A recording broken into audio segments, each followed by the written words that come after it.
to our Institute President, Dr. Joanna B. Cuenca, to our Vice President for Academic Affairs, Ma'am Bizon, Dr. Bizon, our Vice President for Research and Extension, Dr.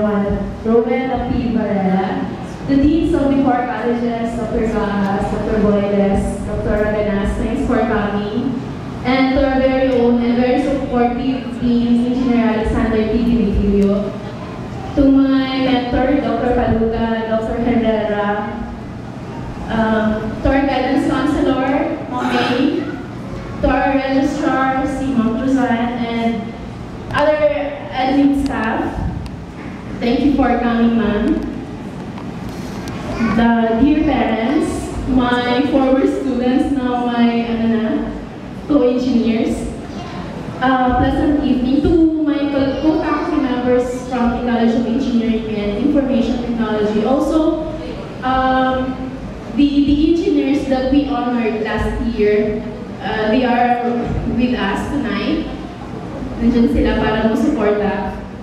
Good evening sa atong tanan. Right? This is really a very good evening for all of us here in RMCs. In a span of 3 years, our BS Geodetic Engineering curriculum have been tested and proved victor through the excellent performance of our graduates in the board examinations. Indeed, it's been 3 years that our graduates have proudly ridden the bandwagon of excellence in the board exams, alongside the best schools in the country.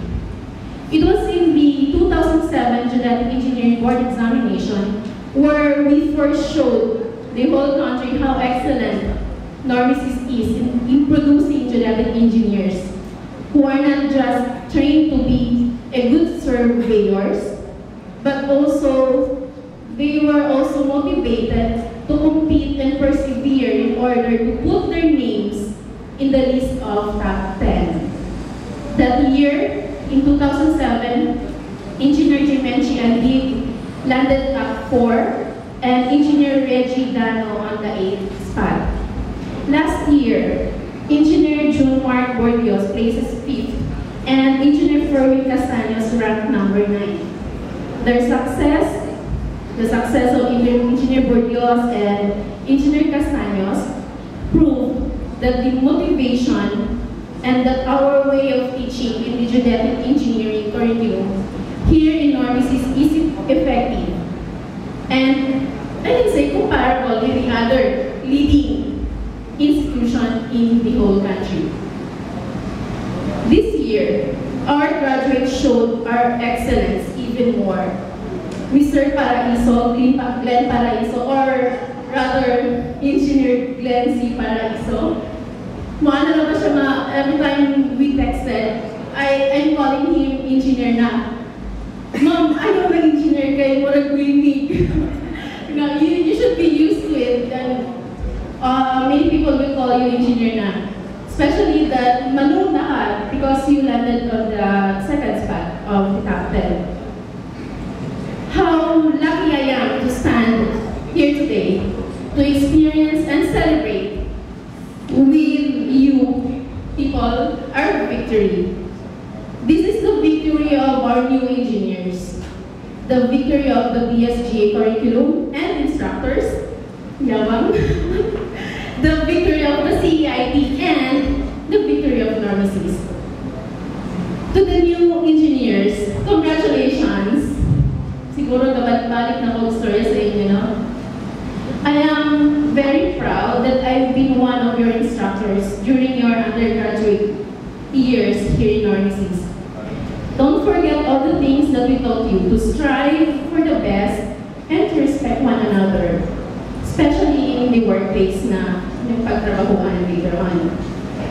I am hoping that we are successful not only in making you a successful geodetic engineers, but as well a good citizen of this country. Because I am proud to say that we are not just really teaching them how to be a good student or to be excellent academically.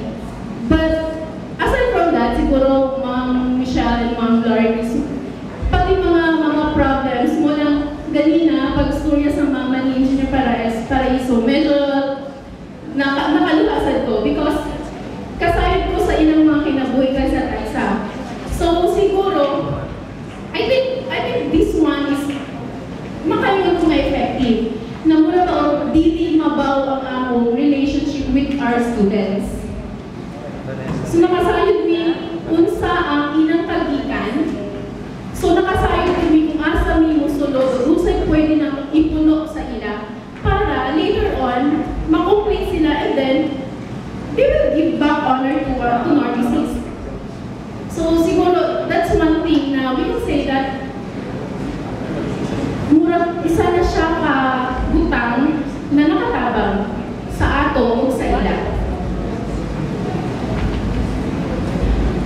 Usually engineers, I also thank you for your dedication and perseverance such that you performed very well in the board exam. Indeed, you guys brought honor and prestige to Narcissus, our beloved, I can say also, our beloved alma mater.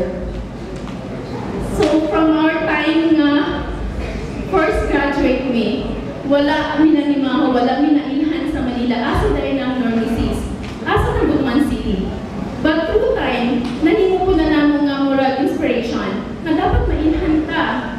So dapat, umaabot, ingon guys si Engineer Tabada, Dr. Tabada, yan, natuman na rin ang atong pangandoy sa una, no, na musunod ka dapat sa top 10.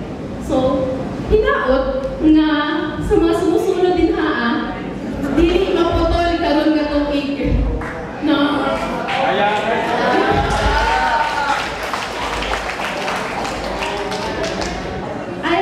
During Engineer Sampo, akong silang i-honor nato last year. Ang audience nato sila, karon sila na po nang i-honor nato ang audience nato, pamo. After the testimonial dinner, Glenn told me na na-pressure sila. We don't mean na muhatag og pressure sa inyo, pero dili bitaw ka na pero nagpasalamat sa ko sa attitude sa mga GE students because nasa ilang huna-huna nga dili sila dapat magpakaulaw. Kay apil ang Northeast o ang faculty ang CIT maulawan. Thank you nga naana sa inyo huna-huna. Pero take it easy lang sa akin. Basin po ito mga napunta. So, di ba? Salamat na sa inganan attitude ninyo What can I say? So, welcome story. So, again, guys, congratulations. And to my co-faculty members, especially the Department of Genetic Engineering, thank you and congratulations to us all because we have been instrumental in the success of these people. Again, congratulations to all of us and